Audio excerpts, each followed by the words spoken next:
Welcome back to another episode of Nerdtooine and a Movie Podcast. I am your host, Nerdpool Prime. Thank you so much for joining me, and I do apologize for not having an episode for you guys last week. It was a very busy weekend, and I just couldn't get around to getting the episode done. My apologies, especially to you, Duffy Boys Comics. I know you were particularly upset that I didn't get an episode out for you. However, I am back. Today, we're going to talk predominantly about the Book of Boba Fett and Peacemaker, two shows running right now on Disney Plus as well as HBO Max. If you like multi-fandom content like Marvel, DC, movies, pretty much anything besides Doctor Who, because I just never could get into it, this is the podcast for you. I do current events, my theories, which have all been almost damn near perfectly correct, as well as breaking news and anything else nerdy. So, if you're feeling froggy, why don't you go ahead and like, share, subscribe, do all that good stuff for the algorithms so you can keep up with all the great content as well as others. Now, we're going to jump right into the Book of Boba Fett. Now, if you have not seen the newest episode of Book of Boba Fett, you are going to want to come back to this episode later and hear my take on it. However, it is past the 48-hour spoiler ban that Nerdtooine puts out there, so I'm going to go ahead and talk about it. So this episode of Book of Boba Fett was called The Return of the Mandalorian, and it is centered on Din Djarin, the Mandalorian from The Mandalorian Season 1 and 2, and it was directed by Bryce Dallas Howard, who also directed a few episodes for The Mandalorian. Now, this episode was by far the best episode of the series so far, and that is a huge problem. Why, you ask? Did I not love the episode? Absolutely. I thought it was amazing. It was one of my favorite pieces of Star Wars that I've gotten so far from this new Disney property run. However, the problem is this is the Book of Boba Fett, and Boba Fett was not in this episode at all, only mentioned at the very last minute. And for this episode to be hailed by a lot of people, I've been seeing a lot of people so happy about this episode, shows a huge problem. Because this is not The Mandalorian Season 3, which we're all waiting for. This is the Book of Boba Fett. So for a series that I have had high hopes for, I love the first couple episodes, then little by little I've started to like it a little bit less. And to have this show up now to be this amazing episode, I think it shows just how in trouble the Book of Boba Fett is. It feels like if there isn't a massive appearance by some character, whether it be Black Karasta, the Black Bounty, the Black Chewbacca, the Black Wookiee bounty hunter who first appeared in the comics, who is good friends with Dr. Aphra in the comics, or, a Rancor and Danny Trejo. It seems like it's just not that entertaining of a show. I feel like we all wanted this show to be like the Book of Boba Fett and it to be cool. Like, Boba Fett has always been this really cool character, and I feel like this series has dimmed that a little bit. And of course, the series isn't over, so it could pick up down the road with the next episodes coming up. Now, it's definitely going to be a great episode, but if you think about it, okay, so this episode was so good. It starred The Mandalorian, and I have a theory about something in the episode that we'll talk about a little bit later. But this was so good. The next episode, I would imagine, based on how it left off, that we're going to have Grogu and possibly Luke and people like that show up, which will make it another fantastic episode, but it won't be because of Boba Fett. And that's a problem. Again, and I'm not upset. Like, I don't dislike the series. I'm not saying that at all. I'm just saying that I expected it to be better, and now my my fears have been realized with this amazing episode that had nothing to do with Boba Fett. And I think that is a sign of what's to come. I mean, I feel like, yeah, Boba Fett's here. Boba Fett's great, but he's just an ancillary character now. It was awesome seeing him get out of the Sarlacc, almost exactly how Patton Oswalt said it would happen in that episode of Parks and Rec. I just feel like it was all of the cameos earlier in the series that got me happy. Like, I was excited about it. And then as it progressed, I mean, the episode with the Tuskens was amazing. Like, don't get me wrong. I absolutely loved it. And I found out later that Colt from Three Ninjas from my childhood is actually one of those Tusken Raiders. And I think that's pretty cool. And I mean, great. Like, again, you think about the Pikes. I'm pretty sure it's the first time we've seen Pikes in live action, and it was a lot of people that just kind of just showed up that was like, yeah, this is cool, and then it was all about Boba Fett, and we're like, well, wait a minute, this is kind of boring. And I'm sorry, we need to get Bryce Dallas Howard her own whatever in Star Wars, because she just absolutely gets it. Like, every time she directs episodes, it's some of the best episodes of the season, and there are always great directors who are doing these episodes. So that's saying something. Now, let's talk about that N1 fighter that was built for Din Djarin by, I always forget her name, the woman on Tatooine that is always fixing stuff. I don't have my notes together for this. I do apologize. But now, while it's an amazing ship, and they did a lot to it. It had like this like antique hot rod feel to it, which was pretty cool. And it, hands down, it's a great ship. I mean, it's fast, and it looks like they fitted it with weaponry that was far superior to what the initial Naboo fighters had. And it was, I did like the little Jawa. If you look at Din Djarin's character arc, like, he hated Jawas initially, he hated droids initially, and here he is, like, complimenting that BT unit. And I don't think that's the same BT-1 from the Fallen Order game. I just think it's just another one of those. And it was great to see that, too. But here he is, like, saying, hey, where does this go? Thanks, bud. Like, that's not something you would have seen in the beginning of this character's arc that we saw.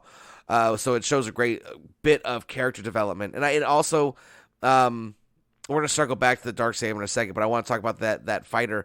I believe it's Obi-Wan Kenobi's fighter. At the end of Revenge of the Sith, where Leia and Luke were born, there were a ton of those Naboo N1 starfighters there on the base. Now, it's not really implied in the episode where she got that N1 fighter, but does say later that the sands of Tatooine are like a treasure trove, almost insinuating that she found it in the sands. And if that's the case, it's Obi-Wan's. Well, the one, it's not necessarily Obi-Wan's because he didn't really have a Naboo fighter, but he would have had access to one at the end of Revenge of the Sith. And that could have been what he used to transport Luke to Tatooine to hand over to his uncle Lars. So I feel like if that is the case, we'll see him crash landing or landing in the sands in the beginning of the Obi-Wan Kenobi series, which I would love to see. And I'm telling you, Dr. Aphra's right around the corner somewhere. I mean, there's no way we're not getting Dr. Aphra. So you better load up on those Vader 3s. But let's talk about the Dark Saber. Now, I do really enjoy the fact that Din is struggling to use the Dark Saber because it is this very powerful weapon. And it's not for the faint of heart. It's not like a regular lightsaber that you just can pick up and wield. It has almost a mind of its own, and to see him struggling with it is refreshing. And I have a feeling that Luke is going to help him resolve that issue. And I really, honestly hope we don't see Luke. I would really hope like Luke's out on a mission and Ahsoka's there. Like, I just don't feel like Luke would add too much to the Book of Boba Fett. I mean, think about it. Last time Luke saw Boba Fett, he almost killed him. Like, well, I mean, sure, Harrison, Han Solo technically almost did, but it was his actions that directly led to that. So I feel like his appearance in this series would not be necessarily a welcome one. But I feel, like I said, I feel like there's a big problem here that the best episode of the season, Boba Fett wasn't in it. So that's my take. Again, I'm looking forward to next week's episode. I'm sure we're going to get to see Grogu again. And of course, so many people, including myself, want to see that. I am looking forward to it. And I think it's funny also that they asked him if he took off his mask and he said yes. I feel like he should have given them some context. Like, yes, I took off my mask, my helmet, but it was so that my foundling would go with, like, so I can finish my mission. I was following my creed and delivering the child to his people, but he wouldn't go. Like, he wanted to see his face. And I don't blame, I mean, granted, Grogu's 50, but in the lifespan of this being, like, Yoda was 900 by the events of the original trilogy, so he's still a baby. I mean, to trust that, I feel like that's something that should have happened for the child. But we'll see, and we'll probably see him next episode. And I would not be surprised if in the time that's spanned, he looks like a teenager and talking. And I don't know if he would talk back like the Yoda speak, but it'd be so cool if he's like a teenager. Like, that'd be just amazing. God, I would love that. I kind of prophesized that. I theorized, that the Mandalorian season 3 is going to be them retaking Mandalore, and right before Mando about to die, Grogu's going to show up and help save the day. As like not necessarily a trained Jedi, but like a strong Jedi, or at least an apprentice that had good balance with the Force and was able to change the tide. But that's my spiel on the Book of Boba Fett for this week. The Mandalorian was fantastic. Love seeing him again. But I think it spells some terrible things in the future for this series. This is probably a one-off, and it won't be continued after this. Which very much could have... It definitely could have a longer run, I think, if they would have gone a different direction. But that being said, we're going to take a quick little break, and then we're going to come back and we're going to talk about Peacemaker.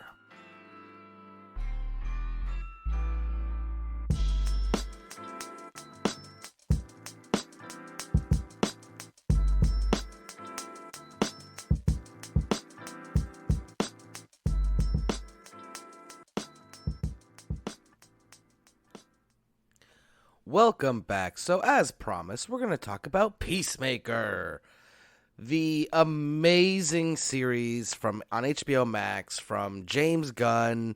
It's a spinoff of the Suicide Squad, which was a fantastic movie in and of itself, but it spun off this series, and I have been honestly blown away.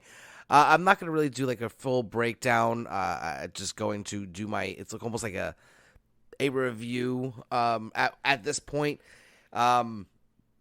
Honestly, it's just been amazing, and I was expecting to like it, but I didn't realize how much I would like it.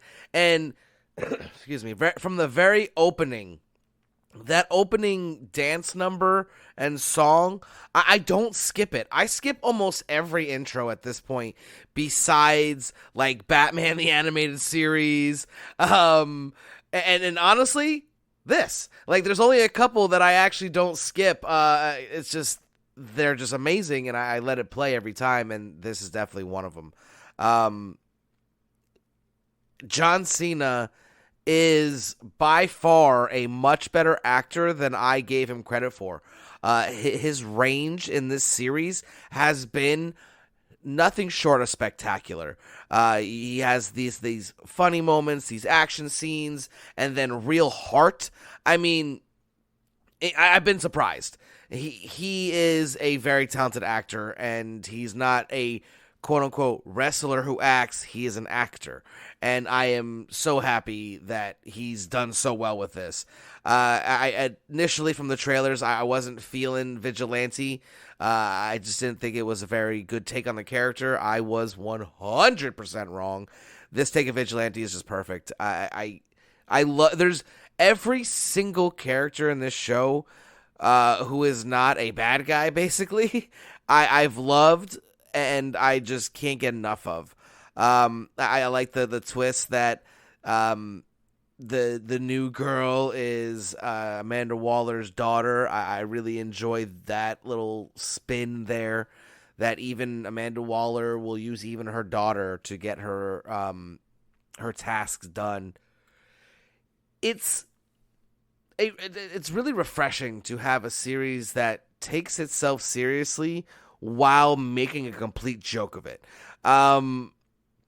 It's a really hard line to walk, and Peacemaker does it fantastically.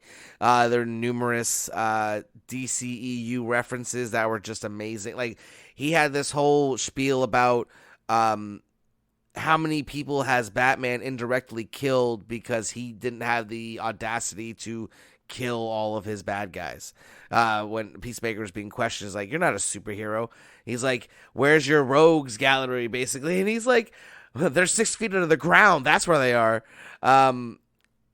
This character, Peacemaker, they kind of made it almost like a mix of the Punisher and Captain America, with the wit of Tony Stark, almost like the quips, not necessarily his intelligence, but like his quick responses. It's really an interesting series. If you're not watching Peacemaker, you're really missing out. It is very graphic, very violent, not for younger audiences, for sure. But if you like gratuitous violence, comedy, and superheroes, Peacemaker is definitely the show for you. There was a lot of little, like, subtle things that they did in this series that they didn't have to do, that just adds more context to the character. Like, when we first saw Peacemaker in the Suicide Squad, he's just this douchebag who he's basically Captain America if he was a douchebag and killed everybody. A great character, loved him in Suicide Squad, but we get to see why he is the way he is, and it's really emotional. His dad really did a number on him, and he still loves him. And it shows it time and time again that he can't get past the fact that it's his dad, even how horrible he is to him, right to his face. I mean, it's a weird, interesting little, like, almost commentary on child raising. If your desire is to basically warp your child into whatever you see fit, you can do it. Kids are very susceptible to just taking what their parents say, and to have him kill at such a young age really set him on a path that, led to him being in jail initially, and then killing Rick Flag, which is still haunting him to this day, and doing all the other stuff he did. It's really changed his life, and he became almost a supervillain. Even though when he was a new hero, he did take down Kite Man, which I thought was a pretty cool little sprinkle of DC goodness that I didn't expect to see. But yeah, each episode gets better and better, and I cannot wait for the next episode.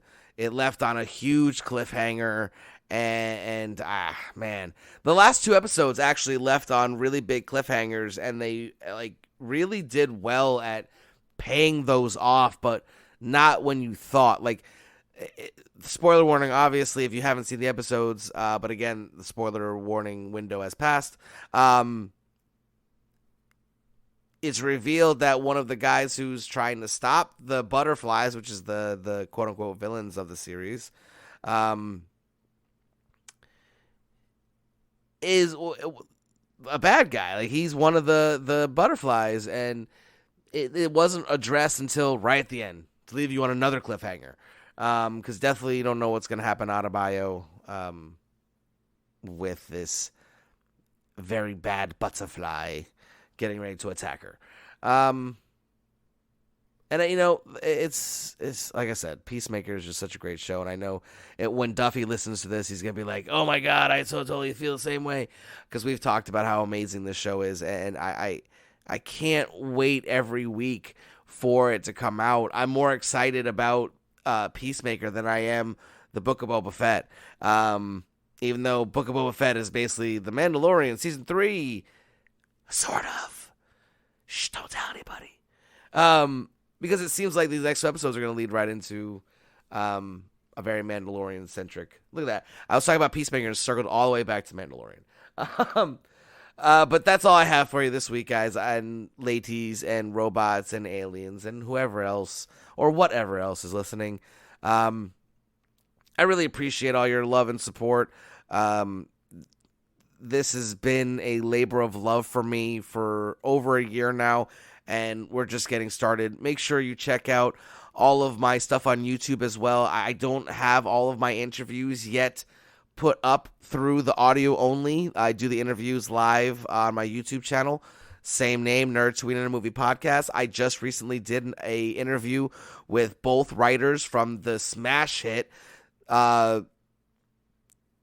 Good Boy. I'm trying to think of the publisher office. Source Point Press. There we go.